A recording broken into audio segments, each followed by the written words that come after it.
আসসালামু আলাইকুম ওয়া রাহমাতুল্লাহি ওয়া বারাকাতুহু। আশা করি সকলে ভালো আছেন। আমি আপনাদের সাথে বরাবরের মতো স্বপ্নের খাবনামা নিয়ে আছি হাফেজ বাহাউদ্দিন আলিফ। এখন আপনাদেরকে জানিয়ে দিব, কেউ যদি স্বপ্নের ভিতরে তরমুজ ফল দেখে, অর্থাৎ তরমুজ খাচ্ছে বা তরমুজ খেতে গেছে, এরকম এ মর্মে যদি কেউ স্বপ্ন দেখে, তাহলে সেই স্বপ্নের কি ব্যাখ্যা হবে? অনেকেই কিন্তু জানতে চেয়েছেন বা বোঝার চেষ্টা করছেন, সার্চ দিচ্ছেন নেটে। তো তাদের জন্য ভিডিওটি।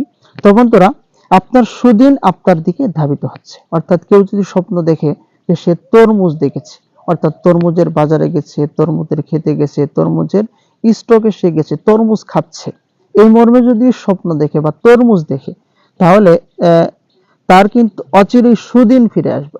অর্থাৎ হয়তোবা সে দুঃখ কষ্টের ভিতর পতিত আছে, কোনো বিপদের ভিতর পতিত আছে, অথবা তার আত্মীয় স্বজন কোনো দুঃখ কষ্টের ভিতর আছে, কোনো বিপদের ভিতর আছে, কেউ কোনো আজাব গজবের ভিতর আছে। তো এরকমই যদি হয়, তাহলে তার অচিরেই কিন্তু সুদিন ফিরে আসবে। সেটারই কিন্তু ইঙ্গিত বহন করবে যে স্বপ্নের ভিতরে যদি সে তরমুজ দেখে, মানে এমন সুদিন আল্লাহ তাআলা দিবেন ইনশাল্লাহ, যে যা সে ইতিপূর্বে কল্পনাও করে নাই।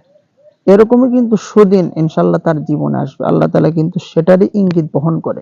তারপরেও স্বপ্ন যে সবসময় সত্য হয় বা এর খাবনামা যে এটা হবেই, সেটাই কিন্তু কোনো একেবারে 100% সিওরিটি নেই। এই সমস্ত স্বপ্ন দেখলে সাথে সাথে আল্লাহর কাছে আশ্রয় চাওয়া, আল্লাহ তাআলার কাছে সিজদায় পড়ে যাওয়া, আল্লাহ তাআলা যেন বিপদ থেকে আপনাকে কাটিয়ে তোলেন, বিপদ আপদ বালা মুসিবত দুঃখ কষ্ট থেকে যেন আল্লাহ তাআলা হেফাজত করেন। তো আশা করি বুঝতে পেরেছেন, স্বপ্নের ভিতর কেউ যদি তরমুজ দেখে, তাহলে আপনার সুদিন অচিরেই ফিরে আসবে।